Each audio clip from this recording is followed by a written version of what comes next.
Well, greetings and salutations, everybody. Welcome to the best damn movie-related show on the planet Earth, the John Campea Show podcast, coming from right here in our quaint little studio. I'm, of course, your host, John Campea. I'm joined in studios today by Jonathan Voico. Hello, everybody. Chris Carr is here. Hi, guys. Ray Orr cracked a rib. Poor Ray. Poor Ray. He's turned into Shadow. And, of course, only Ray. So Ray is he's held up at home today. He should be back in the next day or two, but he's very, very uncomfortable, but he's okay. He's okay, just uncomfortable. But we told him to stay home today. Anyway, guys, we're so glad that you didn't decide to stay home today and for joining us here today. And here's what today's show is going to be all about. We're going to start off in the first half of the show by talking about a few predetermined topics. Then in the second part of the show, we're going to take your live comments and questions. If you have a live comment or question for the show, go ahead and use our tip link at www.streamelements.com/JohnCampea/tip. Send it on in as long as we deem it appropriate to be addressed on our show. We'll address it on the show. Also, good news about this tip link is that it's good 24 hours a day, 7 days a week. It's not just for people who are watching live. So if you're watching the show later in the evening and you think, oh, it's too bad, I would have liked to have sent in a question, go ahead and send it on in and we'll just get around to it on tomorrow's episode. All right, guys. Got a few things to talk about here today. So we're going to get things started with this. The third installment of the Spider-Man Into the Spider-Verse film. Because we had Into the Spider-Verse, Across the Spider-Verse, we got Beyond the Spider-Verse coming. It's already way overdue. And apparently, not all that close to being done. Because one of the actors who does one of the voices in the film, he does Spider-Man India, the name of the character is not Peter Parker, it's Pavitr Prabhakar. Not Peter Parker, Pavitr Prabhakar. And I'm sure I'm mispronouncing that. Forgive, I did my best. If I did butcher that, I apologize. Is saying that the movie is well into production, but they haven't started recording the audio. The voices, the voice actors haven't started recording yet. Which makes me wonder, when the hell are we going to get Spider-Man Beyond the Spider-Verse? This comes to us from MovieWeb, who wrote the following. Actor Karan Soni has shared an exciting update on the third installment of the Spider-Verse trilogy, Spider-Man Beyond the Spider-Verse. Soni voiced the character Pavitr Prabhakar, aka Spider-Man India, in Spider-Man Across the Spider-Verse. In an August of 2024 interview with the Times of India, Soni confirmed that the film is currently, quote-unquote, deep in production. Top men. And that the cast would begin recording their parts, quote unquote, in a few months. This is the quote. We're going to start recording for that one in a few months, which I'm so excited about. That movie is deep in production. It's animation, so it's different and it takes a long time. We'll see when it's ready and when it ends up coming out, but I'm really excited. That was one of the biggest joys to get to play that character, so I'm excited to get another chance and to do it again. All right. Now, when I first read that comment, I thought, oh, we might be closer than I thought to getting Spider-Man Beyond the Spider-Verse. After all, he's saying they're already deep into production, and then they're going to finish it off by recording the voices. Except then I remembered something, and I'm so glad Chris Carr is here, because she's going to be able to shed some light on this. Generally speaking, a lot of the voice dialogue is recorded prior to animation. I think in the normal flow of things, again, Chris, you would know this much better than I would, so please correct me if I'm wrong. Mm-hmm. In the normal flow of things, they get all the storyboards, previs, all that kind of stuff set and ready to go. And then generally they bring the voice actors to do the dialogue because the animation needs to tailor the movements and the emoting around the voice performance that came in. So to me, this comment sounds like they're nowhere near completing this movie. If they haven't even gotten to that initial point of getting the voice actor, I don't know. You hear this quote. Yeah. What's your interpretation of it? I think it's totally fine. Because remember, when we saw footage at CinemaCon, we saw some scenes that were perfectly, completely done, other things that were still just basically sketches.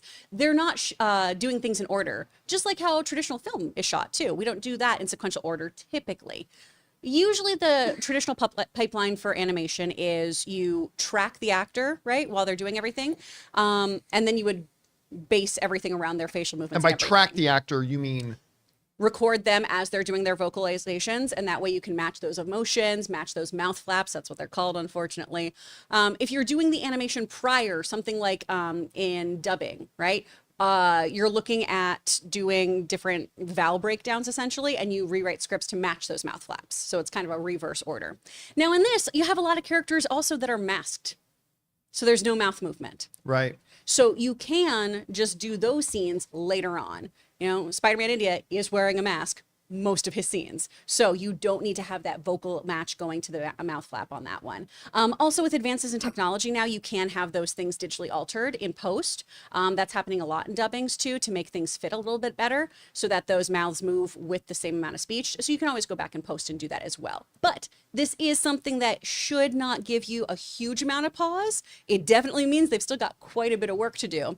But you got to remember as well, for those kinds of parts, he's going to be in the booth maybe a couple of hours. Right. Like I'm a lead in Rob's show. I am in almost every episode of that show. And I did all of my lines in 4 hours. Voiceover is a totally different animal. So he's going to be able to get in, get out, and then they're going to be able to patch that into the movie, no problem. Okay, so knowing that and having the experience that you've had, is there any possibility we could get Spider-Man Beyond the Spider-Verse in 2025? I feel like no, just because of the extent of the animation that they do. Right. It is stunning. It is groundbreaking. They're constantly doing new things with this.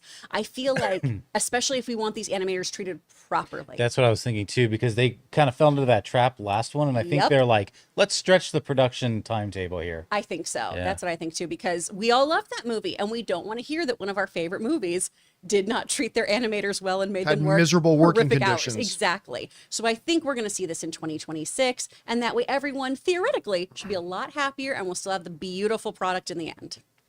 Well, guys, the question is for you. What do you think about this? Apparently, Spider-Man Beyond the Spider-Verse, they haven't even got to the point yet where the actors have started recording their voices. Do you think there's any chance we could get it in 2025? I tend to agree with Chris. I think it's probably going to be somewhere in 2026. Whatever you guys think, jump down to the comment section below and let us know your thoughts. All right, guys. With that down, let's move on to this, shall we? You know, lately we've been having a lot of big discussions about, wow, these movies doing really good. Alien Romulus, which I thought was a completely dead franchise, is now well into profitability. We're talking about Inside Out 2 just might become the biggest animated film of all time in the next week or so. Deadpool and Wolverine became the highest grossing R-rated film of all time. There have been a lot of successes. But I was having a conversation with a friend of mine last night, and the conversation kind of turned to when we were talking about some of the big successes this year about, you know, it's too bad though, is that there were a number of films that did not do well. Now, we're not talking about films that maybe didn't deserve to do well, or films that were okay and didn't do well. Start talking about there were some really great films this year so far that deserved and should have made far more money. Now, I'm not talking about hyperbole like, oh, I love that movie. It should have made $1 billion. But I'm talking about the movies that on any regular time, you might think that movie would have made triple what it actually made. So I thought it would be fun here today to take a couple of minutes and give you my list of what I think are the 5 best films that drastically underperformed at the box office for what they were. All right, what I think are the 5 best films that drastically underperformed at the box office for what they were, in my opinion. All right, here we go. I'm going to start at my number 5. Furiosa. This was a great movie. I don't think it was better than Fury Road. I don't think it's the best movie of the year, but I was beautifully entertained by this film. I was engaged in it. I was engrossed in it. It was larger than life. The characters were wonderful. It was visceral. It was intense. I had a great time with it. Now, this movie made $172 million worldwide. If you had told me on New Year's Day that, hey, John, that little alien Romulus, it's going to make more money than Furiosa does. Actually, significantly more money than Furiosa does. I would have said you were crazy. And yet, here we are. Furiosa only made $172 million. Now, I guess in hindsight, we shouldn't have expected it to make that much more. After all, the last movie, Fury Road, it's like there's a Mandela effect with us movie fans. We all remember Fury Road being a big, giant monster hit. But Fury Road, I'll bring it up here. Fury Road actually only made $380 million. Oh. It made less than Black Adam. I mean, we as film fans, we all remember Fury Road being a massive, massive hit. And $380 million is nothing to sneeze at. But the reality is Fury Road only made $380 million. So you now do a movie almost 10 years later without the main stars of that one on a film that didn't do all that well in the first place. I guess maybe we shouldn't be all that surprised. That's why I have Furiosa that far down on the list. But still, I thought it was a great movie. It should have done better. So I'm going to have Furiosa at number 5. At number 4, and I think a lot of you knew this would be on the list, Fall Guy. Fall Guy is a movie that had really wonderful trailers, not the best marketing campaign of the year. It had Ryan Gosling coming off his performance as Ken. Everybody loves Emily Blunt. Yeah. Everyone loves Emily Blunt. The trailers were good. It looked fun. It looked funny. Was it ever going to be $1 billion film? No, obviously not. But I mean, I thought easily this could be a $500 million movie. And then I saw it and I was, again, wonderfully entertained by it. Really fun, really good little movie. Again, top 3 or 4 movie of the year, probably not. But a fun, engaging, charming, at times exciting, and gave us a little sneak peek into the world of stunt work. I thought it was really good. It barely made more than Furiosa. It ended up making $180 million. $180 million. Less than half of a Black Adam. I don't know why I'm using Black Adam as our measuring stick, but there it is. Just because that was like something we were shocked about last year. I was like, what? It was going to change The Rock the order. It was and going to change The hierarchy of power is going to be changed. It did. Here comes James Gunn. Here comes James Gunn. You changed it. Black Adam. So made less than a half of Black Adam. And I thought it should have done much better. It deserved much better. It was a very good film. And with all the things we mentioned, you would have thought that 400 million easy, 500 million, maybe even a possibility, ended up making $180 million. All right. In my number 3 spot is a movie that was never going to make $300 million. But I thought being a $100 million movie, considering how good it is, was definitely in the cards. But maybe it was never destined to do so. Late Night with the Devil. This is a movie that I admittedly was late to the party on. I watched it later. So I'm part of the reason it didn't do better at the box office, because I didn't see it early on. I saw it later. But man, for a low budget little thriller, listen, you'd think watching it that, oh, this is a very simple concept, right? A late night host and a demonic possession happens on it. It's going to be really simple, right? It goes way deeper. It gets into characters. It makes observations about our perceptions of truth and reality and all that kind of stuff. It is a wonderful film. And when word of mouth started to get out about it, because the word of mouth was great. The word of mouth on this movie was great. I thought, yeah, this made $15 million. Now, granted, I think at its peak, it was in 1,000 theaters, which is a lot, but it's not like the 3,000 theaters that, say, Twisters opened up in. But, I mean, at 15 million, this is a movie that absolutely deserved to make a lot more. Again, I'm not saying $300 million, but I mean, I was just stunned after watching it and seeing all the positive word of mouth and how much people love this movie, that it's ended up making $15 million. So that's my number 3 film on this list. All right. At number 2, Challengers. Now, I'm going to go out on a limb here and say this. Challengers wasn't quite as good as I was expecting it to be, but it was still really good. And more and more and more, Zendaya continues to prove that she is a force to be reckoned with. Her talent continues to evolve and continues to grow. And she's just a remarkable. She can carry anything, put her in Dune, put her in Challengers, whatever. And a very well-received movie. Wonderfully made. Great performances. Good word of mouth. Good reviews. Again, not a movie that I thought would make $300 or $400 million. But this movie didn't even crack the $100 million mark. Made $94 million. $94 million.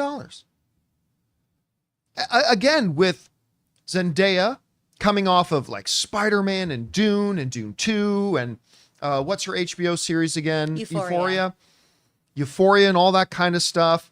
I mean, they even teased a threesome in the trailer. What more can you do if you're a marketing campaign? Again, word of mouth is good. Critics were good. All that kind of stuff.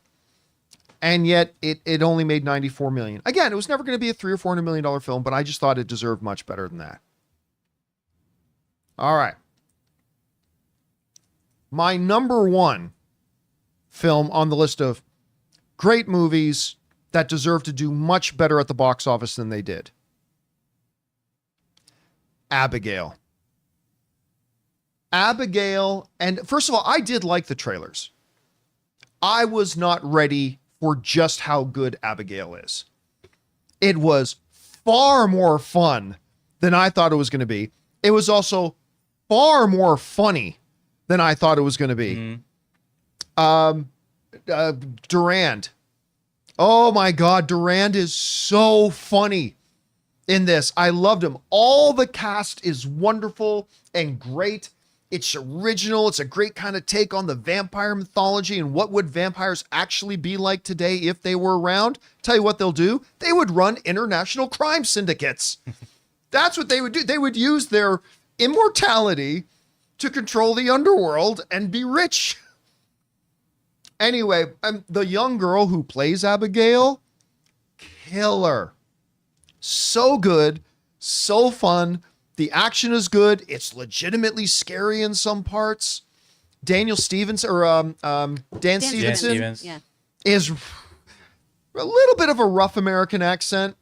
Grant, he has a little bit of a hard time. It. You know what I mean? He's fine. He can do whatever he wants. Yeah, he can, I'm fine with it. But he's so great in funny. I'm in New York. I'm a cop. You know what I mean? Hey, I'm forget about it. You're good. You speak German, you're English. This is fine. You watched it for the first time the night of the D23 thing, right? I hear with you. That's right. And Ray sleeping through half of it. Yeah. I thought it was really fun. I thought it was a nice little twist on like horror, but it also had elements of Clue. You know, because they're just wandering through the house. And there's a good little mystery in there too. Yeah, and how they break up into like little partners and everything like that. A good little mystery. Okay. And you don't really know until the very end what it all comes down to. And by the way, a great ending. Yeah. When a certain someone shows up and everything is like, it's a terrific ending. It's just a fun little movie. Again, is it going to be nominated for Best Picture at the Academy Awards? No. But this movie made $42 million. Which, listen, I think it was a very inexpensive film to make. And remember, this is not a list of movies that were flops. We're not talking about flop. We're talking about movies that deserve to do a lot better than they did. Yeah. Reasonably deserve to do much better than they did. If Abigail's not a $200 million movie, I don't know what is. This is a movie that should have made $200 million at the box office.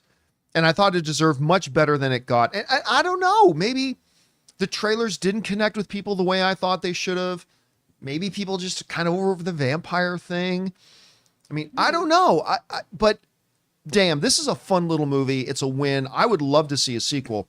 Anyway, Chris, that's mine. Do you have any movies that you think deserve to do much better than they did this year? Yeah. Well, Abigail's on my watch list because I've always heard great things about it. Love Lies Bleeding is another one that I heard did not do great, but was supposed to be really, really wonderful. It was very good, yeah. But my list is pretty much the same of yours. Furiosa, Challengers, Fall Guy. I also, just because it's such a fun, action-y popcorn movie, I figured The Ministry of Ungentlemanly Warfare I did too. was going to be great and huge just because it's explosions, all these great actors, some of which who are on the up and up, led by Henry Cavill, right? Yeah. I figured this was a Alan no-brainer. Richardson's in there and he's hot right now. Yeah. And kind of fizzled in the pan. right? Yeah, it was fun. That one was super, super fun. I think, fun fact, I think I was in the theater when that was playing, when it was either, I can't remember the timeline. I either got notification that the writer's strike had ended officially, or was the SAG strike. Ooh. So I'm like, good, we can get back to work. So But many I was good in the memories theater, but associated yeah, with it now. That's great. And then my other one, and I know that this didn't have a huge like worldwide release either, but Babes. I thought Babes was so funny and so great. And really why I bring this up is just like horror, comedy, like buddy comedies, are so affordable to make. Yes, they are. Yeah. It is a lower risk, higher potential reward. And for everyone too who constantly says, we have no new comedies, we have no new comedy movies coming out. Oh my gosh, I wish we had new IP. You need to go see these indie comedies then. That's the You gotta thing. see stuff by A24. You gotta see stuff that Neon puts out. I do wonder if there's like a misconception, not with necessarily with our audience, but with audiences in general. Like when they make these complaints, it's like, okay, you're looking for major studios to make major releases on these types of genres. Yeah. It is these small films that you're not hearing about. Go on to AMC or go on to Lamley's or whatever, you know, these independent theaters or whoever's doing it. It's these movies that you're talking about, but you're not going to see it. That are there, we're just not supporting. Because you think they should be coming from major distributors. No. It's not Field of Dreams. You got to know about it. You got to go look for it. All right, guys, the question is for you. What do you think about the list we put together here? And what films do you think were absolutely great? And again, no hyperbole, not saying, oh, it should have been a billion, but like films that really realistically should have made a lot more than they actually did. What films do you think we left off our list there? Whatever you guys think, jump down to the comment section below and let us know your thoughts. All right, guys. With that down, let's talk about this, shall we? It's happened. Oh, no. The trailer for Sonic 3. Game day-ish. Game day-ish. has officially dropped this morning. Now, Sonic is one of those franchises that I didn't have a lot of belief in at first. And then the first movie came out, totally charmed the pants off me. Whoa. Loved it. Loved it. I hope you watched it at home. Preschool Predator. No. So I'll never die. and then the second one came out, and it was wonderful, with the addition of Idris Elba's Knuckles as well. Now, the Knuckles series that came out, I was really excited about because, like I said, I loved Idris Elba's Knuckles in Sonic 2. The Knuckles series wasn't so good. It's adorable. Oh, did you like it? Yeah. I'm glad you did. There were moments I liked, but overall, it's precious. I just really didn't think you could focus the movie around that one character. Not Knuckles, but Adam Pally's character. yeah, Sure. That's a character that works so well in the Sonic universe as a secondary character. Mm-hmm. I thought like moving him into a primary didn't work. That's Not fair. that the actor doesn't work; it's just that the character I didn't think worked. So, but whatever. Sure. And then we found out, of course, we were the first to report to you that Keanu Reeves was going to do the voice of Shadow. And here it is. I have a couple of thoughts on this Shadow trailer. First of all, it's a bag of shit. I'm kidding. I'm kidding. I'm kidding. I'm like, what does the trailer need to This do looks for like- John? I'm sorry. I was like, why do you want to fight today? My eyes just crossed. It's a great trailer. It's a wonderful trailer. The visuals of the way they have Shadow fighting is incredible. The whole idea. Now, granted, it's a standard Hollywood trope. There's a new threat so big, I must team up with my former enemy. But you knew that was coming. That's nothing new, but it's perfect. Yeah. When your enemy is Jim Carrey, though, come Yeah. on. Yeah. It's best. Again, and first of all, we all got so excited when we found out that Jim Carrey was indeed coming back again. And I think he will once again steal the movie. Just like he did with Sonic 2, just like he did with the first Sonic. And that's fine if he does, but that looked hilarious. I love the whole thing about his dad. Oh, yeah. That was hilarious. I also love the line, although I heard it at CinemaCon. He goes, this hedgehog looks much more formidable than the other hedgehog I fight. It's like, dude, I'm right here. I love that line. It looks great. I'm very excited for this film. Now, I do have one little thing about the trailer that didn't quite click with me. and it's just the trailer. Aside from that one line of Sonic going, dude, I'm standing right here. The thing to me that makes Sonic work so well, that Sonic 1 and Sonic 2, is the charm of it. It's so bloody charming. It just warms, it makes my heart smile watching it. And I felt like they decided to use this, they made this trailer feel more like a Matrix movie. It had nothing to do with Keanu Reeves, than like a Sonic movie to me a little bit. I would have liked to have seen a little bit more of that charm that we got in the first two films, but that's a small nitpick. That's a small nitpick. The trailer on its own is fabulous. I loved it. The job of a trailer, we always say around here, is to take your excitement level, no matter how high or how low it is for a movie, and just bump it up a couple of notches. This trailer did that for me, and I'm excited. Now, we all know it's going to end just like the Knuckles thing did, where they're going to show Shadow that love conquers all, and there's a better way probably. But I don't know, maybe I just have a feeling that's the way it's going. Because they even said in the trailer, whereas you found a family, Shadow found something else. Yeah. And so maybe they'll show, I don't know, but all I know is that the trailer is great, and I can't wait to see this. Chris, I know you've been looking forward to this movie even more than me. So excited about this. What did you think about the trailer? I love this trailer. Logan actually did a reaction to this morning. I love this trailer so much. I feel like we got an Akira motorcycle slide. Come on. That's wonderful. And that's the vibe I got more from this than Matrix, was Akira, some anime flavors, possibly the Tokyo backdrop kind of added to that too, and all the lighting and everything. But I love this. I love that we're also having this lovely kind of duality between Sonic finding a chosen family and Shadow being treated very akin to Mewtwo from the Pokemon series. Right. Yeah. And I don't Can't remember the last time we made a Mewtwo comparison on this show. In my household, daily. On the show, no. Very topical. I am wondering, though, I don't think the movie will go this route because these are predominantly geared towards a younger audience, even though they're made for everybody. In the games, that girl who has that lovely moment with Shadow, that's Maria. That's Robotnik's granddaughter, or in this case, that Robotnik's cousin.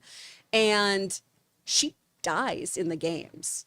Really? And Shadow loses it. Right. He was created basically, or he's there and he's being utilized because she has this incurable disease. Yeah, I was just saying, in the games, isn't he created specifically to be like a remedy for her or something like that? Right, yeah. Okay. And so a lot of things happen, things ensue, and she ends up tragically dying, and that just sends him on this rage-filled path. So I don't know if Sonic 3 is willing to murder a child. But I feel like it's not going to be all happy fun times. And we even see Donut Lord in danger. So, maybe some stuff's going to happen to the humans in this one. By the way, I'm just going to throw this out there. If Sonic 3 is willing to kill a little girl, then Dr. Doom can kill Tony's daughter. Just going to throw that out there. Just going to throw that out there. So, yeah, I thought it looked great. The teleportation. Yeah. Like, it's one thing to say that the character has the power of teleportation. You know what it reminded me a lot of? Nightcrawler in X-Men 2. Mm-hmm.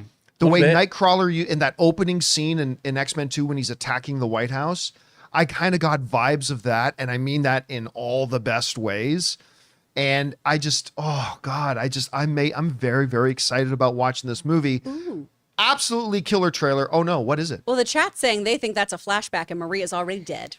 Yes, that's what it looks like at anyway, because you see the touching hands, but then you see like a ruined building in flame and fire and soldiers. So they were brave enough to kill a child. Come on, Marvel. Maybe. Or they're going to say she's taken away somewhere. She's in a tank. And she'll come out at the end. She's in a coma. And saying, this isn't right, Shadow, and like everything. Something. I don't know. Yeah. We'll see. We'll see how they do it. Guys, the question is for you. What did you think about this trailer? I'll tell you what. I think it was blockbuster. I thought it was absolutely wonderful. It did the job of a trailer. It got me more excited about it. Gave me a general idea about the film. It was wonderful. How did you feel about it? Did it increase your excitement for the film? Maybe it didn't work for you. If it didn't, that's fair. But what about it didn't work for you? Whatever you guys think, jump down to the comment section below and let us know your thoughts. All right, guys. With that down, let's do one more topic here today, shall we? This is kind of a spontaneous thing that's coming out of what I saw a lot of people in our live chat discussing and stuff like that. We're going to stick on the topic of Sonic 3. And there's a belief out there amongst some people that this movie is going to be a $1 billion film. Ladies and gentlemen, I am here to tell you to put that nonsense away. Sonic 3 is not going to be a $1 billion film. It can be wildly successful, it can be great, and all that kind of stuff. But if you even for a moment believe that this movie can be a $1 billion film, I really think you're purposefully sticking your fingers in your ears, closing your eyes and going, ma, ma, ma, and ignoring all the data and all the facts in front of us. All right. I want to present to you 3 reasons. And I mentioned this actually in the John Campea Show newsletter a couple of weeks ago, but I'll bring it up again here. Number 1.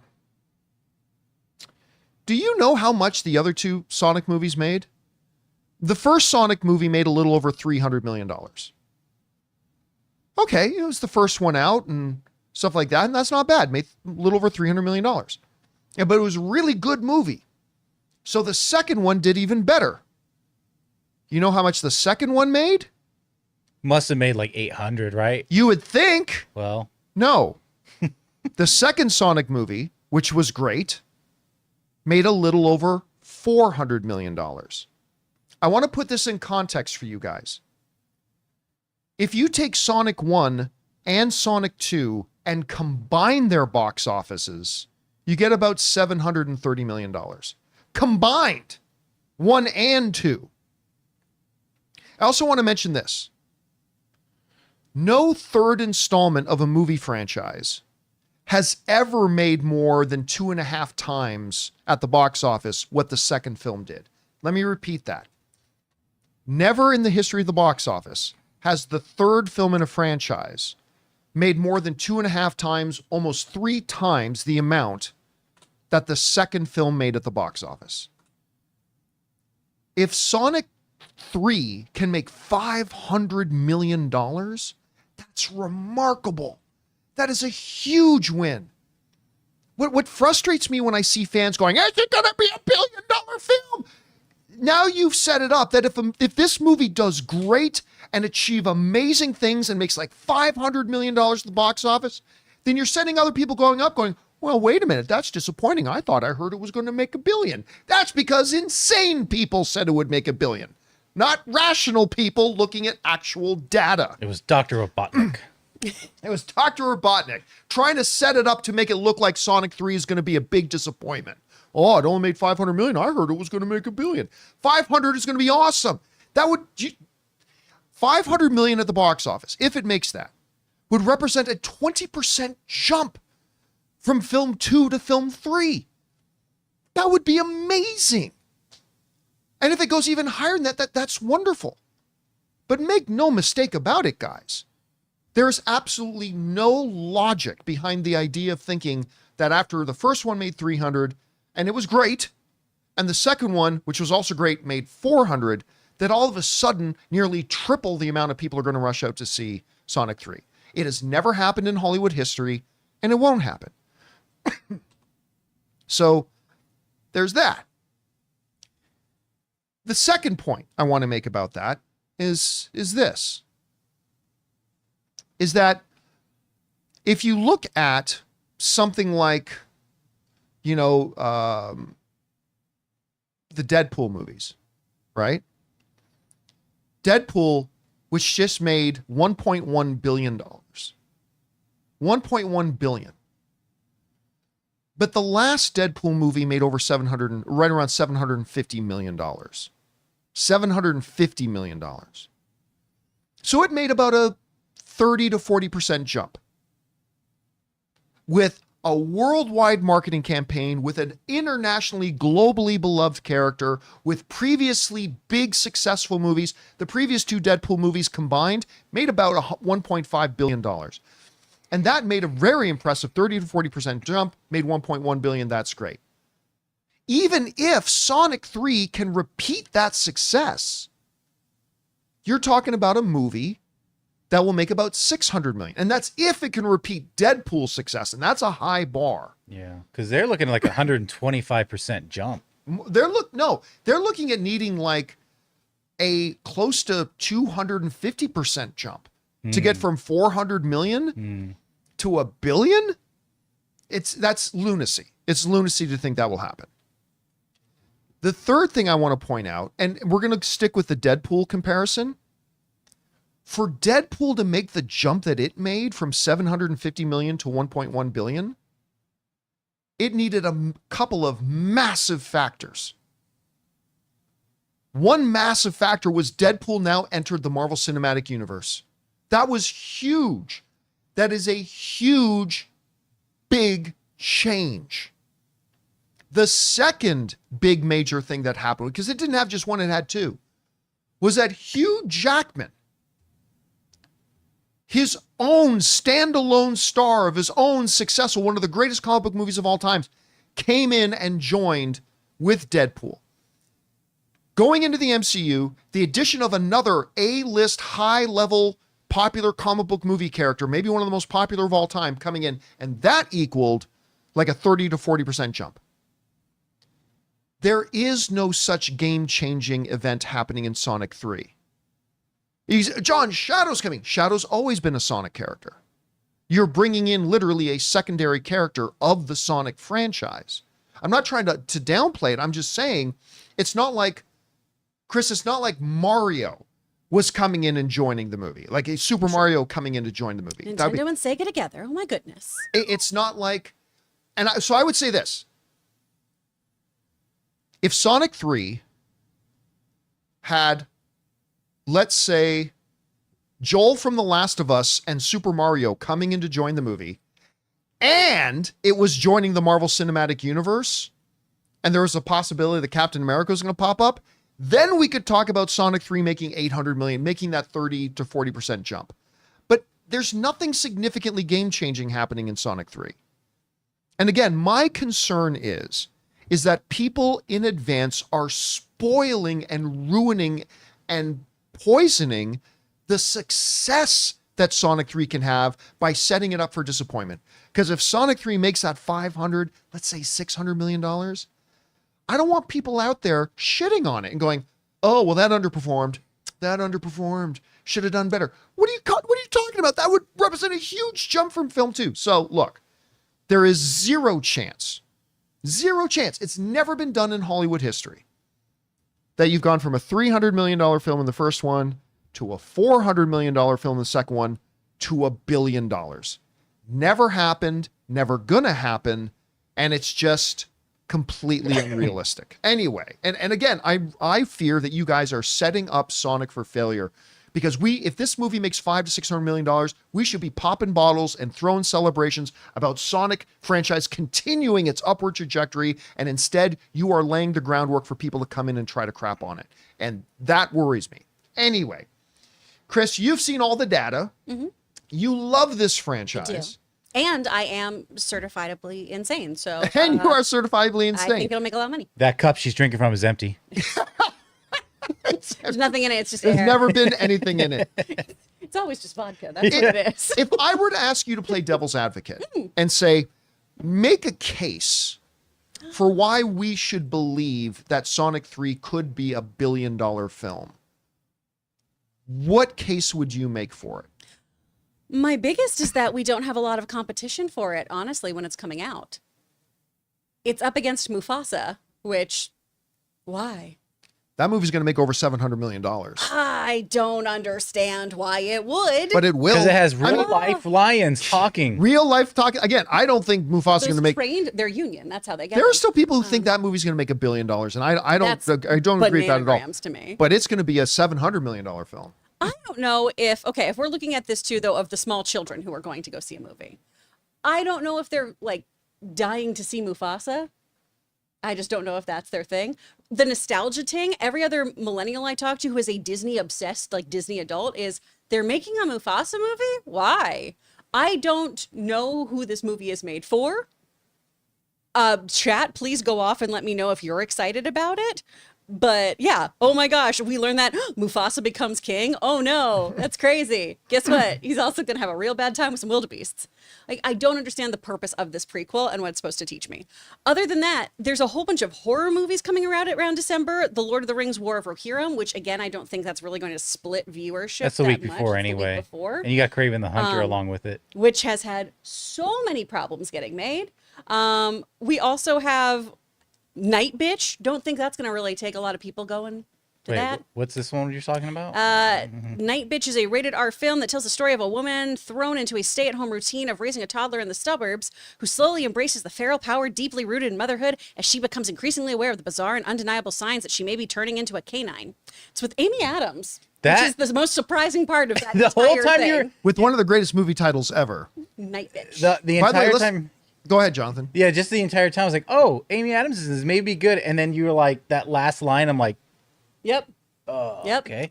Interesting. Again, it's just I see people thinking that Sonic is going to make more than Mufasa. Werewolves. That is straight up laughable to me. No, I don't I think so. Sonic will make more than Mufasa. I don't. No. Neck and neck. Why would you go see that movie? Neck and neck. Okay, first of stop all, being so angry. Today we have one of the greatest filmmakers today making this movie. Barry Jenkins has written and is directing this movie. They're gonna hit people with the feels so heavy over like, the head. Again, for anybody who trailers. doesn't it's like, why do I know that name, Barry Jenkins? He's the guy who directed the Academy Award Best Picture winning Moonlight. And he is just, and at CinemaCon, he gave this passionate speech about how his whole world is Lion King. He grew up with Lion King. It's his whole so it's made world. for him by him. That's nice. Made Good for for him by Barry. him, but that's what Scorsese does. That's what that's what. And he's had a great time at the box office. Well, he's won a lot of awards. He's made great movies. Sure, he has I'm made a just lot of saying money that recently. the last one made $1 billion. The last one made close to 1.2 billion. Mm-hmm. This movie, which by the way, I don't think they should make this movie either. I'm on that train. I don't think they should make this movie. But there is no logic to thinking this movie is going to make under $700 million.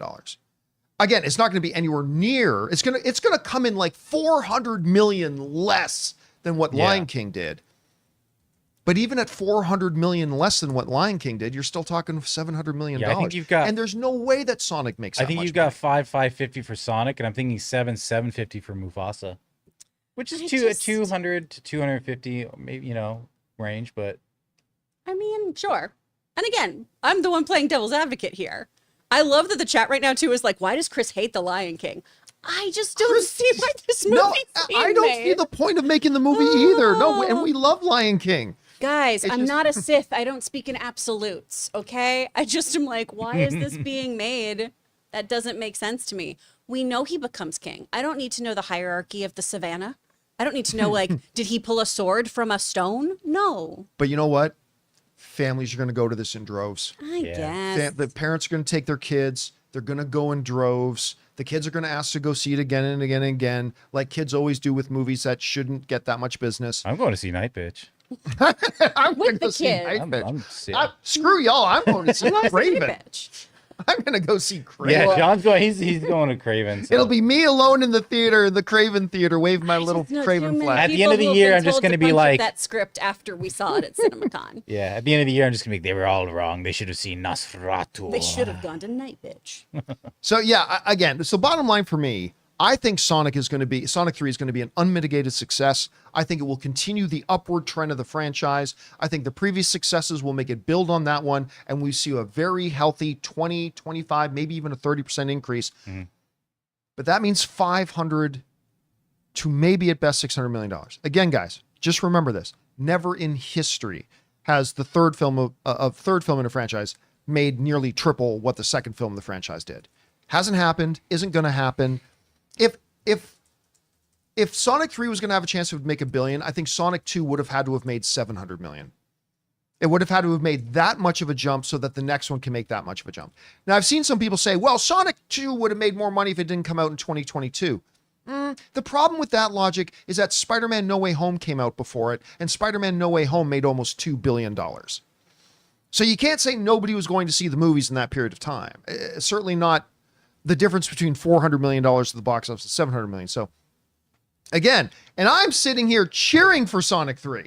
I think it's going to be great. And I just want everybody to tone it down, because when this movie makes $500 million, we should be celebrating it and not going, oh, why didn't it make $1 billion? Why didn't Sonic 3 make $1 billion? Because it was never going to make $1 billion. That's every movie right now. Everyone constantly does well, it flopped, right? Because it didn't hit $1 billion. That's not the norm. So ridiculous. That's not the norm at all. I will say, as we've been talking about this, it's like my final thought on this is, it's not about anyone's box office. It's that we're headed for a lot of good entertainment through the end of this year. Oh, heck yeah. And I think there's going to be a lot of fun to be had at the theaters coming soon.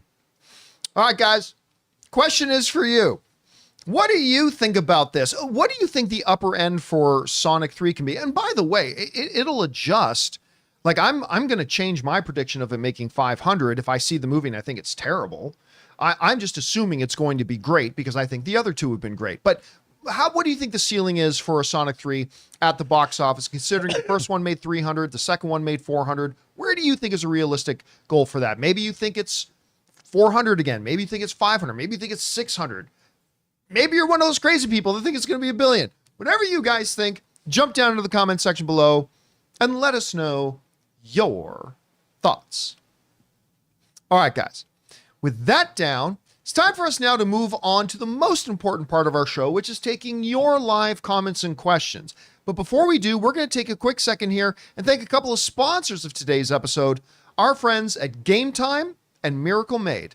Guys, we want to take a second to thank a sponsor of today's video, Gametime. My wife Ann and I love going to events, whether they're comedy shows, concerts, an LA Lakers game. I mean, just the other night we went to go see Ronnie Chang and it was awesome. We love having these new experiences and new memories. And our sponsor Gametime makes getting tickets for concerts and events faster and easier, even if you don't buy tickets right away. Because prices on the Gametime app actually go down the closer you get to the show start time. With killer last minute deals, all-in prices, views from your seat, and their lowest price guarantee, Gametime takes the guesswork out of buying event tickets. I couldn't believe how easy and most importantly, intuitively, the entire app works. Finding the event I was looking for couldn't have been easier. The way it lays out the map of the venue, letting you know exactly where the seats are that you're looking for, and how easy the process was to choose and buy those tickets. So don't worry if you think you're too late to get tickets to that big event you and your friend want to go to. They have last minute deals. Save up to 60% off buying last minute for sports, concerts, comedy, theater, whatever. So guys, take the guesswork out of buying concert tickets with Gametime. Download the Gametime app, create an account, and use the code CAMPEA for $20 off your first purchase. Terms apply.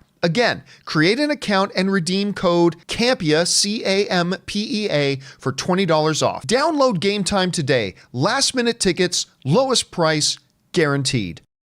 Guys, we want to take a second to thank a sponsor of today's episode, Miracle Made. Guys, it's hot outside and your nighttime bedroom temperature has a huge impact on your sleep quality. So if you wake up too hot or too cold, I highly recommend you check out Miracle Made's bed sheets. Miracle Made sheets are inspired by NASA and use silver-infused fabrics that are temperature regulating so you can sleep at the perfect temperature all night long. There are just so many things that make these sheets so fantastic. We already mentioned the self-cooling properties for better quality sleep, but they're also self-cleaning. These sheets are infused with silver that prevent up to 99.7% of bacterial growth, leaving them to stay cleaner and fresh 3 times longer than other sheets. No more gross odors. So go to trymiracle.com/Campea. That's TRYMIRACLE.com/Campea to try Miracle Made sheets today. And whether you're buying them for yourself or as a gift for a loved one, if you order today, you can save over 40%. And if you use our promo code Campea at checkout, you'll get 3 free towels and save an extra 20%. Miracle is so confident in their product, it's backed with a 30-day money-back guarantee. So if you aren't 100% satisfied, you'll get a full refund. So upgrade your sleep with Miracle Made. Go to trymiracle.com/Campea and use the code Campea to claim your free 3-piece towel set and save over 40% off. Again, that's trymiracle.com/Campea to treat yourself. Thank you, Miracle Made, for sponsoring this episode. And thank you to our friends at Gametime and Miracle Made for sponsoring today's episode. All right, with that down, let's get on to your questions here, guys, shall we? Jonathan, what we got up first? First up, Saving Movie Night. One of two. Hey, crew, this weekend I saw 3 films, Blink Twice, Strange Darling, and Dee Dee. I think it may be the best movie weekend in terms of quality in a long time. Blink Twice was Kravitz giving us well-written, Peel-esque horror, while the others shot their way up to among my favorites of the year. Strange Darling is wild and a must watch with as little knowledge as possible. And I think Dee Dee is my new favorite film of the year behind Dune. All 3 films are must-see. I can't remember. Did you see Dee Dee, Jonathan? I did see Dee Dee. It was a coming of age. And what's cool is it kind of had that mid-90s vibe. It took place this takes place in like 1998. And there is some skateboarding involved and stuff. But it's coming of age. It was a little somber, but it was really good. I enjoyed it. Yeah. Yeah, I was in Vegas this weekend, so I didn't get a chance to see like Blink Twice and stuff like that. I do really want to see Blink Twice. I'm really interested. I thought the trailers looked really good. So, and as far as what was it? Something Darling? What is it? Strange Darling. Strange Darling.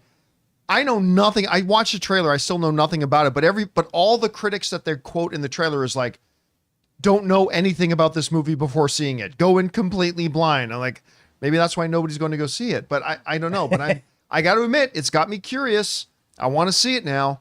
All right, what's next? Anonymous says, hot take. Batman and Robin is a great movie. That is a hot take. Whoa. When judged for what it's trying to be, all of its campiness, cartoonishness, silly gags are intentional and self-aware. The production design and soundtrack are awesome, entertaining, and never boring. One should never judge a movie by what it's trying to be. You should never credit a movie for what it's trying to be. I gauge movies on what they effectively achieve, not what they are trying to be. Because here's the thing. I know this is hyperbole, but follow me here. If a director says, I'm setting out to make a real shitty movie, and then they make a real shitty movie, do we say, well, it's fabulous then, because he was intentionally he tried to make a shitty movie and he did. The movie's great. That's never made sense to me. I don't care. Like, I can give credit and tip my cap when I see what a filmmaker is trying to do. Like when I can see movies that I think are terrible where I can go, okay, this didn't work. It fell on its face. But I can see what they were trying for and I give them credit for it. But at the end of the day, don't evaluate a movie on what they were trying to do. Evaluate a movie on what they actually achieved. A guy at bat in baseball can be trying to hit a home run. That's great. But the reality is he didn't hit a home run and he struck out 3 times. So you evaluate them on what they actually accomplished, not on what they were trying to do. But anyway, that's just the way I look at it. All right, what's next? Ronetta says, hey, John and team, did you catch the Superman documentary trailer with Christopher Reeve? I was bawling my eyes out, and then I saw Robin Williams. Can't wait to see the movie in theaters. Oh, yeah, this looks beautiful. They showed us this trailer back in April at CinemaCon. 6,000 people in that theater, or I don't know, how many people does that theater hold? 10,000? I have no idea how many people it holds. Anyway, the packed Celine Dion Theater in Caesar's Palace. And they showed that trailer to us back in April. And when that trailer ended, all you heard through the entire auditorium was sobbing. From a trailer. I was getting choked up. I could feel the tears welling up in my eyes watching it. From a trailer. It was one of the most, look, I'll say this. I think it was probably the most emotionally moving trailer I've ever seen in my life. And, you know, James Gunn was on social media today talking about it. He obviously got to see it. And he's raving about it. And I cannot wait to watch this. Chris, you had a chance to see the trailer. What do you think? Beautiful. I'm going to cry so much. And I think a lot of people always forget that Robin Williams and Christopher Reeve were so close. They were roommates. They were roommates. They met at Juilliard. They were best friends. And Reeves credited Robin with saving his life and helping him get through his accident and everything. So I know it's going to be a real emotional film, and I'm really excited about it because what a tremendous human being. All right, what's next? The Watcher with a 2-parter. The multiverse slam in Deadpool and Wolverine was dumb. Saying the MCU isn't as strong as before is one thing, but most of the stuff used in it has been successful. Yes, Quantumania underperformed, had a poor reception, but many think Loki is one of the best MCU shows. But what if is about to have a 3rd season. No Way Home is beloved and made $1.9 billion. Doctor Strange 2 was a bit divisive, but well received. Almost made $1 billion. And Deadpool and Wolverine is beloved and now is the highest grossing R-rated film. That's 1 loss versus 5 wins, but you also left out Thor. which did well at the box office, but you left out Thor critically. Yeah. Well, Thor: Love and Thunder wasn't a multiverse film, though. No, it's just within the phase. Yeah, Yeah. but again, not a multiverse film, Yeah. right? Nah, the Deadpool thing was completely accurate, 100% accurate. It first of all, Loki. I don't think Loki's that great. I enjoy Loki season 1 and 2. I like season 2 better than I like season 1. But I mean, overall, it hasn't worked. It hasn't worked. Like Doctor Strange: The Multiverse of Madness made nearly $1 billion, and I did not hate that movie. I enjoyed that movie. I didn't think it was as good as it could have been. Yeah. I don't think it's as good as it should have been, but I enjoyed the movie. I had a good in a thumbs up or thumbs down world, it's thumbs up for me. But it wasn't as good as Doctor Strange 1. And again, has the multiverse stuff been a complete 100% unmitigated disaster? No, they've had some things that have worked in it, but overall it's been a failure. And I think it's one of the big reasons why the general malaise towards the MCU has been what it is. Again, it's not the thing. It's not one magic bullet, but yeah, I think if Kevin Feige from 5 years ago could look into the future, let's say 7 years ago, could look into the future and see what the results of his multiverse saga has been, I think he would have changed directions. I think he would have done something differently. But that's just me. That's just my opinion. Hopefully, with Secret Wars, there's a lot of potential there to do something very good, and hopefully they can end it on a real strong note. All right, what's next? Obert Juan Canovert says, you mentioned in the Secret Wars comic, various villains ally with the heroes to stop the destruction of the universe. If this carried over to the film, what MCU villains or their variants would you want to see team up with the Avengers to defeat Doom? Well, I mean, here's the part of the thing. One of the things that brings Secret Wars about was actually Doctor Doom trying to save part of reality. Doctor Doom, in his own way, was trying to save everything from getting destroyed. And that part of that is kind of what led to Secret War. So you end up in this Secret War thing with like the Thor Corps, and you end up with like Doctor Strange being a sheriff and the Thing being a giant wall and all this kind of, I mean, you just get, it reminds me a little bit, Chris, not identical, but it reminds me a little bit of the Age of Apocalypse storyline where, wait a minute, Sabretooth is one of the good guys, Magneto's leading the, so there's a little bit of that, but not nearly as much. How would you define it like that? Yeah, I think that's pretty succinct of just, this is all really horrible. I can't dominate a world if there's no world to dominate. So sure, let me team up with you guys. Man, give me Lockheed. That's who I want in Secret Wars. Give me Shadowcat's dragon. Let's just skip the X-Men. Give me a dragon. That's where I'm at. All right, what's next? Mad Sinister Macau says, what is your worst movie theater experience you've had caused by the theater or an annoying moviegoer? I'm going to start sitting beside of disruptive moviegoers to freak them out. Also, if a theater is empty, where is the best place to sit? Well, I've talked about this. My worst movie going experience ever was for the Jim Carrey film. I think it was called The Number 23, which in and of itself was not a good movie. But still, me and my buddy ended up sitting in the row, like right in front of this gaggle of 6 teenage girls that would not shut the fuck up. And finally, to a degree that I disapprove of, my friend basically turned around at one point and threatened them. Like it was, I mean, look, I actually don't mind. I'm the person that doesn't mind if someone around me is talking a little bit, as long as they have enough sense of awareness to attempt to be as undisturbing as possible. Like I've been in theaters where like the girlfriend in the seat adjacent to me is leaning into her boyfriend and kind of whispering something, and they whisper back. That doesn't bother me so much because, like, you know what? They're trying not to be disruptive at least. But man, we were sitting in front of this group of teenage girls. Man, I don't know. Like, blah, blah, blah, blah. And it was like, oh my God.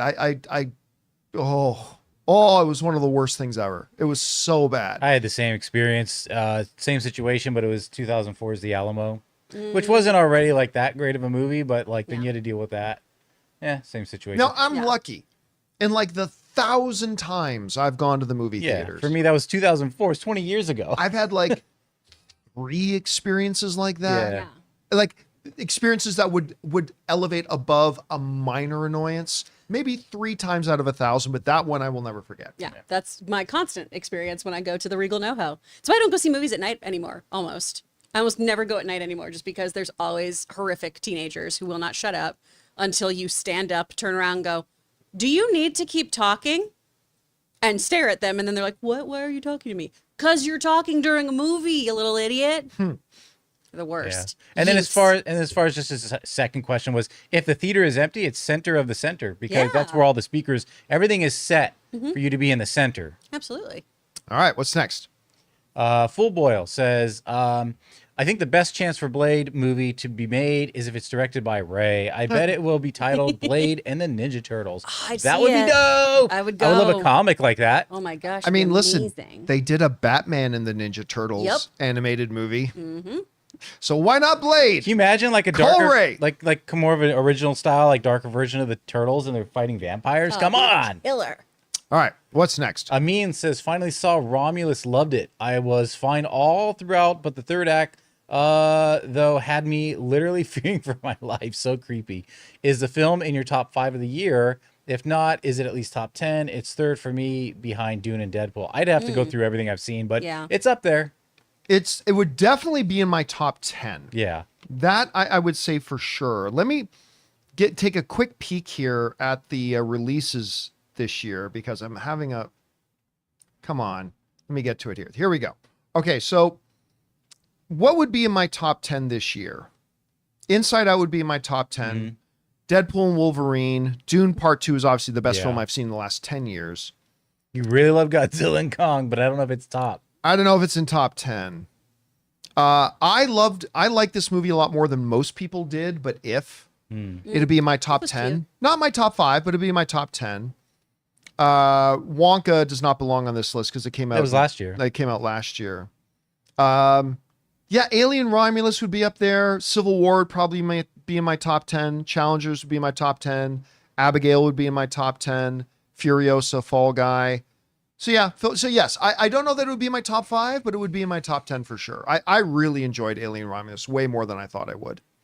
All right, what's next?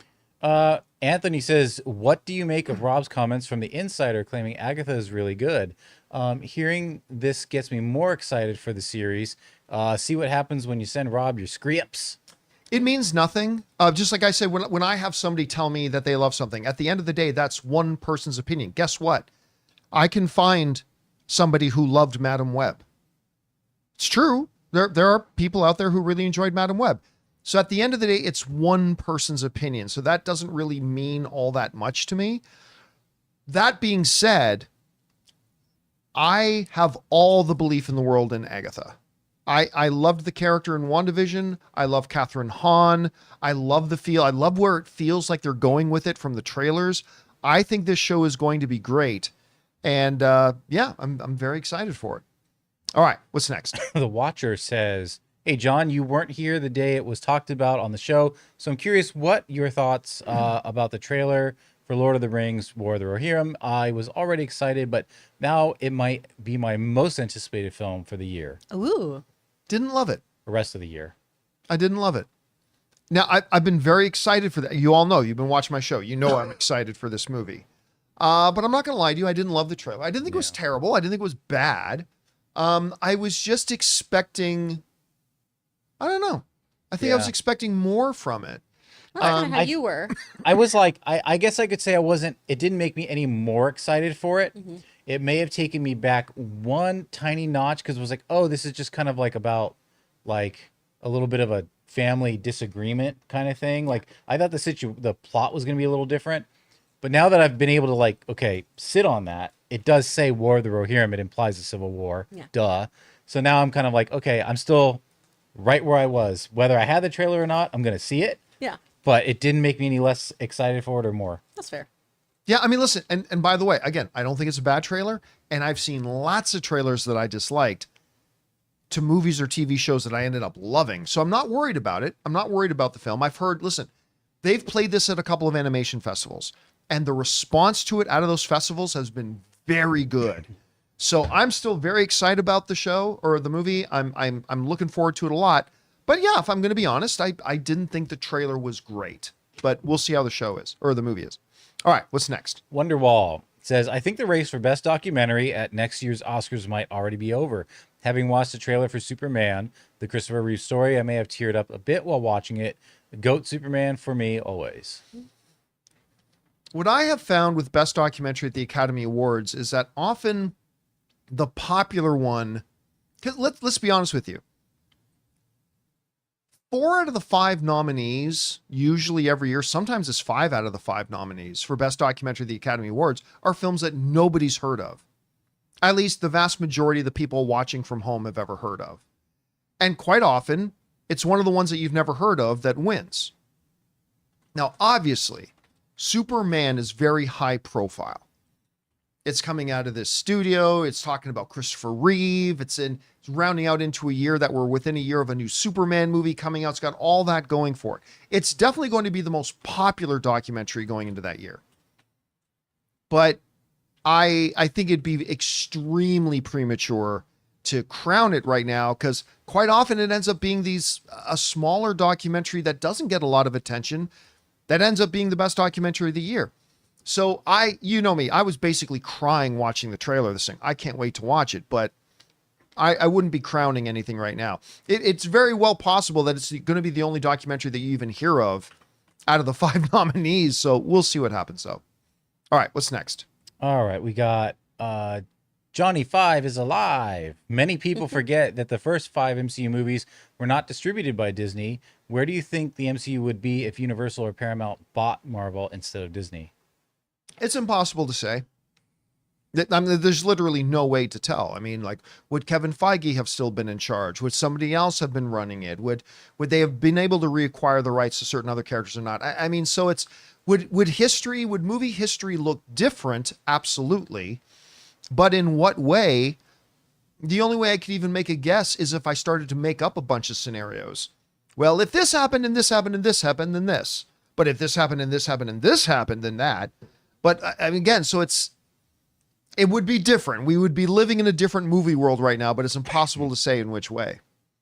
All right, what's next? Jay Pinnock says, hey crew, love the show. Always catch it at some point during the day. Thank you, man. Appreciate that. Wish Ray speedy recovery. Between Shadow the Hedgehog on PS2, Sonic X TV show, and even Sonic Battle on GBA. Not sure what GBA is. Shadow's story is very dark. If you don't know the origin, how hype are you?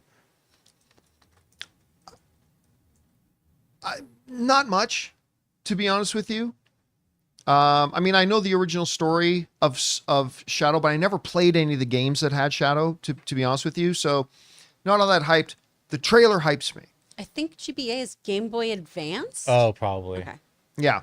So the trailer hypes me, but because you can have all that background stuff, if it's not executed well, it doesn't mean anything. It's meaningless. The trailer makes it look like they execute it well. And that's the part that excites me. So, yeah, so that's where I'm at with that right now. All right, what's next? Anonymous says, hey, John and crew, I want to say I love your show. Now I've read that Superman will enter the public domain in 2034, Batman in 35, Joker in 36, Wonder Woman in 37. But truthfully, I would love to see Universal do an Arkham Asylum. Where did Universal come in at all? I'm not sure. I think that was just a side thought. Here's an important thing to understand, guys. This is very, very, very important. When Superman goes into the public domain, that doesn't mean everything related to Superman becomes public domain. Mickey Mouse, the Steamboat Willie incarnation of Mickey Mouse. So when Mickey Mouse went public domain, that didn't suddenly mean all of Disney's catalog went public domain. It meant that one very specific, the way he's drawn and the way he does Steamboat Willie version of Mickey Mouse became public domain. When Superman enters the public domain, and by the way, I don't think he will. I think the lawyers will figure out a way to get it extended and whatever, but let's say it does. When Superman goes public domain, only the Superman that appeared in that first Action Comics becomes public domain. Nothing else becomes public domain. Lex Luthor does not become public domain. Doomsday does not become public domain. Like all the other things connected with and has been associated with Superman and all that kind of stuff does not. That one specific Superman in Action Comics, who doesn't fly, by the way, that Superman doesn't fly. He leaps over buildings in a single bound. Same is true as Batman. When Batman goes public domain, there's going to be a very specific early iteration of Batman, but all the things that have been a part of Batman for all of our lives are not public domain. So even if Batman becomes public domain in whatever year, Arkham Asylum, which did not come around until much later, Arkham Asylum does not become public domain. Right. So it's really important to understand that. Because again, Winnie the Pooh is public domain, but there's a lot you cannot do. The vast majority of things about Winnie the Pooh you cannot do. And that's why like Pooh, Blood and Honey was very narrow in its focus and what it could and could not do. So yeah, you're not going to see a Universal Studios do an Arkham Asylum movie, because not only is Arkham Asylum not public domain, none of the characters who would be in it will be public domain either. So again, just a big thing to keep in mind about that. All right, what's next? Logan Vaughn says, it's hard to have broad appeal nowadays because we are so segmented. Being popular with everyone seems impossible today. Which celebrities do you think have the best wide appeal now? I'll nominate Tom Hanks, Paul Rudd, Julie Andrews, and Dolly Parton. Sadly, a lot of people today don't even know who Julie Andrews is, which is a sin of our society. She is a treasure. Man, like broad, wide appeal. I don't know. Everybody just loves to find things to hate about people now. It's just, I was going to say, I feel like the minute somebody does get broad appeal after a while, then we have people who then decide that they're burnt out on them, and then we all hate them. Or they're overrated, so now yeah, suddenly we have to be little, like, jackasses about them. Right? Where people talk shit about hipsters when it comes to music or fashion or things, people are that way absolutely about actors, popular films, and television shows. There's always somebody who's got to be a super edgelord and be like, well, I think that person's overrated. Yeah. I've been watching 70s French New Wave cinema. yeah, Well, I mean, but overrated, like French wave, new wave even cinema. Tom Hanks. Yeah.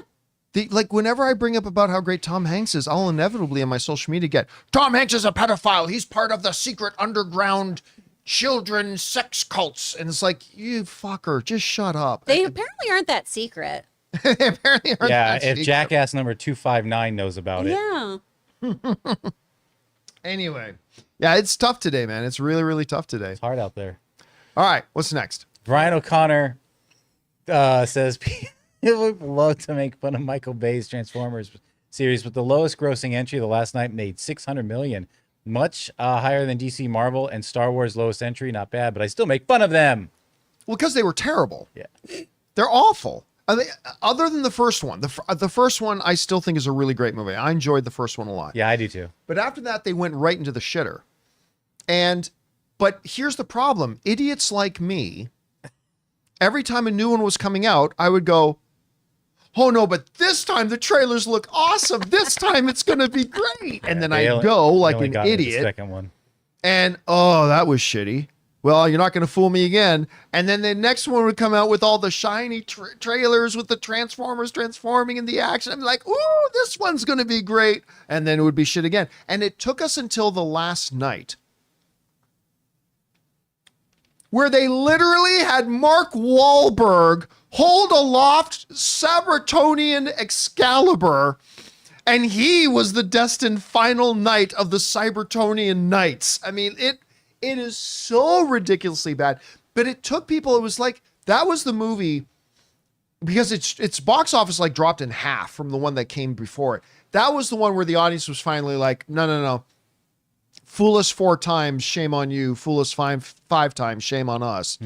And then everybody just abandoned it. It's like we gave it too many chances, but every time it always looks so good. You remember, I don't think it was last night. I think it was the one before last night.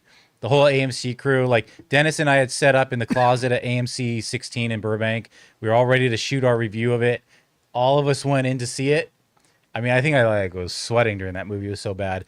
We all came out and we were like, I don't think we can do this review because we all hate it. We had like 7 of us. Oh no. Yeah. Me, you, Dennis, Schnapp. I think Christian. I think Harloff was there. Harloff, yeah. And we were all going in to watch it together as a big group, and we were all going to come out, go right into the studio, Yeah. and do this live review of. And we were like, that was so bad. Oh, we yeah. can't do. We can't do none it. of us want to do this now, and we just didn't do it. Oh, so bad, so bad. All right, what's next? BMC says Mike Flanagan said in an interview recently that he would love to join the DCU. I really liked most of his Netflix shows, and Doctor Sleep was amazing. I love Dr. Sleep. Gunn getting him on board would be a huge win. It depends. On the story being told. Yeah, on like what would be the right project that would fit with him, right? And if you can find that right story, if you can find that one property and that right story, well, maybe it's a Constantine or maybe it's something, but if you can find the right one for him, that could be great. Like, I don't know that I'd want to see a Mike Flanagan directed Aquaman movie, like, for example, but you find the right fit, it could be really, really effective. All right, what's next? All right, this is our last tip. Excuse me. So Anonymous says, I watched Midnight Run for the first time. Wow. The other day, and oh my God, this was so damn good. Ashamed to admit, I've never seen or heard of it. It's De Niro. Midnight Run. I'm forgetting which one it is. I've got to look it up. I haven't seen this film. Because I'm thinking it's the one with Dennis Farina, but I might be wrong. Hold a second. Midnight Run, IMDb. Give me a second to pull this up. Yeah, it's with Okay, yeah, it is. That Charles is Grodin. the one. Yeah. Yeah, Oh, I forgot Charles Grodin. Yeah, Charles By the Grodin way, was in that. what was the one with Charles Grodin where I think he was in the car? I was like, I need to come to your car, and Charles Grodin just no. Yeah, I'm trying to remember. It was like a quick cameo. Anyway, that's what I think about. Man, I haven't seen this in like freaking forever. Yeah, it had a bit of it like, so it's Midnight Run. It kind of had a bit of a 48 hours feel to it, but yeah, it was good. Yeah, I'd say it's been at least 30 years I mean, the since movie I've came seen out in this. 88, so yeah, that's probably about accurate. Maybe 30 years since I've seen it. I don't remember. Like, I just remember the faces who were in it, but I don't remember a thing about the movie. It's, oh my God. I think Grodin plays a con man of some sort. I can't quite recall. All right. Anyway. All right. What's next? All right. Moving on to tips. Do you want, or not, member questions? Well, before we get to our member Yeah. questions, let's take another quick break here. Give you guys a chance to talk amongst yourselves for a minute. And we'll thank another sponsor of today's episode of the John Campea Show podcast, our friends at BetterHelp. We want to thank a sponsor of today's episode, BetterHelp. You know, guys, it's one of the most unfortunate human tendencies that we have to try to compare our life to others. And social media plays a big part of that. Comparison is like the thief of joy, and it's easy to envy other people's lives because on the surface, it might look like they have it all together on their Instagram or YouTube, but in reality, they probably don't. Therapy can help you focus on what you want instead of what others have, so you can start living your best life. Give BetterHelp a try. It's entirely online, designed to be convenient, flexible, and suited to your schedule. All you have to do is fill out a brief questionnaire to get matched with a licensed therapist and switch therapists anytime for no additional charge. So get it off your chest with BetterHelp. Visit betterhelp.com/Campea today and get 10% off your first month. That's BetterHelp, HELP.com/Campea. And thank you to our friends at BetterHelp for sponsoring today's episode. All right, guys, we've got a few minutes left here, so let's get over to our beloved channel members and hear what they have to say. Jonathan, what's up first? CJ Rebirth's Shadow looks awesome. I'm so glad that Jim Carrey is back at least one more time as Eggman. Listen, that's when I really started to get excited for number 3 when they announced that Jim Carrey was going to be back. Again, he just like steals the movies, and having him back there is going to be great. And yes, Shadow looks terrific. Yeah, I think the artwork is very impressive. All right, what's next? Kayak says, I just watched the whole Scrub series. Whoa, nice, man. Well, I assume you're a man. I don't know. Finished it last week and now broke the news about possible renewal. That's cool. That kind of thing happens. Last season was a step down, definitely, but I'm still looking forward to a new one. Did you ever watch Scrubs? Chris? I loved Scrubs. I was going to say, it seems like the type of show you would really enjoy. All the fourth yeah. wall breaking was so great in that. It's such a Muppety show. Yeah. Like there's some really That's great, it exactly. right? Yeah. It's just those little, every time he kind of just pops up places or does little head tilts and things, it's all Muppet things. They exit like Muppets constantly too. Oh yeah, and half the time, they'll run out of scene. There's just so many, like, they'll say something and something like that happens behind them. Like it can be very slapstick. So if anyone's thinking about getting into it, it's not just like a comedy set in a hospital. Like there's a lot of fourth wall breaking and physical comedy too. It's really good. And some really beautiful heartbreaking And what moments. really sucked was Absolutely. they thought they were doing the series finale. And it was one of the best series finales for a sitcom ever. I loved it. Where Zach Braff is standing out the back and kind of looking into what he thinks the future will be. And they were playing mine and Anne's wedding song, The Book of Love by Peter Gabriel. The Book of Love is long and boring. It's a beautiful, beautiful song. And he's looking at the future with that song playing. And it was beautiful. I'm getting goosebumps actually just thinking it was beautiful and moving and wonderful. Yeah. And then another network picked up the show for one more season without Zach Braff. And it was just like, why? And I was so confused. And it when was so weird. Yeah, when I was watching it. And then they did that spin-off where it was like the school Yeah. for, that was bad too. I don't Man, like but that. all but the last, you basically just go with what John's saying. When the show seems like it's done, just end it there. Yeah, Don't- end it at the Book of Love song episode, and you'll be good. But I'm very excited about them coming back and doing more. All right, what's next? All right. We got Joe says, as someone who couldn't care for the Sonic film, Sonic 3 seems like something I'd watch. Seems like a lot of fun. Again, I think the trailer looks dynamic and great. And see, that's the other thing about the $1 billion question. People who are actually excited about a Sonic the Hedgehog movie, they've already gone to see it. There aren't people who are excited about a Sonic the Hedgehog movie that didn't go to see Sonic 2. So we're going to add some numbers now with some people who maybe have caught on since then, but that's going to be a muted number of editions. But anyway, there's just that. But yeah, I cannot wait to watch this. I think it looks incredible. All right, what's next? Rob says, hey, crew, coach, thanks for the words of wisdom last week.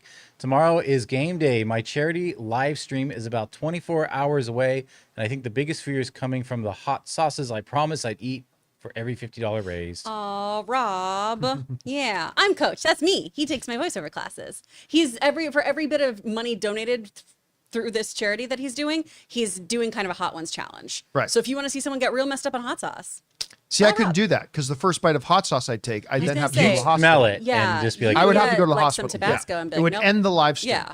By the way, tomorrow is also game day because Lord of the Rings of Power comes back Yep. with what looks like an improved season 2. yeah, it looks like they may have learned some lessons. We don't know. Hopefully, because everybody knows how disappointed I was with season 1. I Listen. didn't think it was terrible, but I was very disappointed with season 1. I hope there's more than 20 villagers. Well, last year, Amazon gave me a pretty bum birthday present with that first season. Tomorrow is my birthday, and Jeff Bezos, Jeffrey, don't disappoint me again. Give me something wonderful. Thank you. And they're launching with the first 3 episodes, which is really good because that means if there's a bit of a slow burn to start the story of the season, we'll get into it. Yeah. And we'll end our night with a good, solid understanding about how the season's going to go. So fingers crossed, my friends, fingers crossed.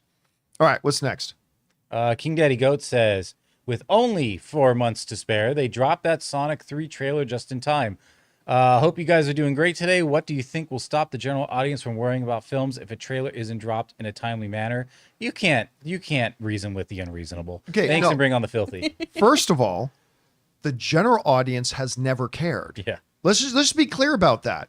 The general audience has never worried. I've never once gotten a phone call from my mother going, John, where's the trailer for... No. The average movie-going audience does not care when they drop trailers. That's not to say that when a big trailer drops, the audience doesn't get excited. Sure. But nobody's sitting around going, oh my God, where's the trailer for Moana 2? Oh my God. Like, that's... Where did you get that sound clip of my husband? Did I just do a Logan? Was that- Basically, that I was was like, where's my trailer? I need to find out if she saves the ocean again. If she saves the ocean. Cool. It's very So- concerned. This time, the ocean saves her. I need you to know how much he'd love that. I'm the Ocean's I told him Savior. too about how you wanted to see a movie with him. He was like, "Why does he want to make fun of me?" I was like, "No, he genuinely just want thinks it'd be to really experience fun." it, He's like, yeah. "Oh, that's really nice." Then. But you got to understand, it is the very small 5%ers. That's who we are. The people who make shows like this and watch shows like this. We're in that 5% bubble. We represent about 5% of the movie going audience. 95% of the movie going audience does not watch shows like this or make shows like this. And it's only within that small bubble that you get a small segment of people going, it's 4 months. Why is it? Should we? Guys, do you know how many questions, how many times I've been asked? Either in comments, in people writing in, on social media, over the past couple of weeks about, John, there's no Sonic 3 trailer yet. Should we be worried? Yes. Like, guys, the movie doesn't come out for like 4 months. I know. So, yes, the general audience does not worry about it. They don't care. So we're okay on that. Yeah, and I said, like, the trailer's probably going to come out in the next week or two. And I mean, you got all of September now to think about this movie. You've got to get through Halloween. And we've probably got 2 more Thanksgiving. trailers at minimum still coming. Yeah, you got right? time. So, all right, what's next? Dominic says, over under 4.5 years, we'll see James Gunn direct another DCU film after Superman. I think the under, and I wouldn't be surprised if it's just Superman 2. I'm going to go over, and that's possible also partly for me being hopeful. John, why are you hoping it's longer till he directs another movie? I thought you loved James Gunn as a director. I do, but James Gunn has a more important job right now. He is the co-CEO of DC Studios. He needs to run a whole studio. And directing a film is all-encompassing. It takes everything. Now, for him to direct the first movie of the DCU, to set the tone, I thought that was wise. I thought that was a great move. But he's going to have to start doing the job of running the studio. And you can't do that while you're directing a film. And so, do I think he should never direct again? No, not at all. I'm not saying that. But I'm saying, I think once he gets the ball rolling and he gets this universe going, he then needs to step back, and him and Peter need to focus on the work of now shepherding the larger universe rather than just him spending his time on one single project. Now, Adriel in the live chat is bringing up a very good question. Would he direct Justice League? See, that is what I think would be the next film that he directs, is Justice League, because it's so important to the franchise. But I even then wouldn't be mad if he didn't. I really want him doing the job of running the studio, shepherding the entire universe, and leaving the directing of the individual movies to the individual directors. And, maybe once every 5, 6, 7 years, step in and direct one. But I think it's good that he's doing the first one. I just think now he needs to focus on being CEO. All right, what's next? Joe Hallen says, hey, John and crew, hope your day is going awesome. How well Alien Romulus is doing with fans and critics, do you think they'll continue to explore more in the timeline with Ripley gone for those 57 years of sleep? There are a lot of stories to be told about the company, I think. Yeah, research on the xenomorphs and so on. Thanks, bring on the filthy. Okay, let's be clear. From my perspective, at any rate, just my perspective, there isn't a lot more story to tell. There hasn't been a lot more story to tell since the original Alien. The best of the Alien films, which is Alien, Aliens, and now Alien Romulus, they're all basically the same thing. Yes. Much like zombie movies. Listen, I love Train to Busan and Shaun of the Dead and some others, but let's be honest, they're all basically the same thing. But if done right, they really work. So, could I see them doing an Alien Romulus sequel where they get to the new planet, but there was still spores of face huggers on the ship or something like that, and now this planet's got to deal with it? Yeah. Would that be horribly original? No. But could it still be awesome? Yes. I'm going to guess that the answer is no, Chris. But have you seen Alien Romulus yet? No. Oh, yeah, I didn't think so. It's too scary, and I'm too much of a baby, and I'm sorry. It is scary. I'm not good at my say, job sometimes, you guys. I care more about my mental health than giving you my reactions. See, like, there's a movie like Abigail, which definitely has scary parts. but that's a movie I think you would enjoy. Well, it's supposed to be Alien funny, right? More Finalists, tongue-in-cheek. a little more Yeah. terrifying. Everyone has been like, "Oh, you can't go see this movie." So I'll maybe watch it in parts. I honestly eventually. think for me, this is one of the scariest. Not that I was like, oh, I'm so scared, Yeah. but it was the most scariest of the Alien franchise films because the environment they were in was a bit of haunted mansion-y, and Yes. it had its own Yeah. environment where there was sounds and things that just made me jump. See, and I want to be able to go and appreciate that kind of thing, but I just know that it's gonna wreck me because I do enjoy the first Alien. I really had fun with it. Yeah, But this one I'm leans gonna have more to see into it the in horror. like tiny little bursts or something. And all right, guys, that'll do it for today's installment of the John Campea Show podcast. Thank you so much for being here, making our little show part of your day.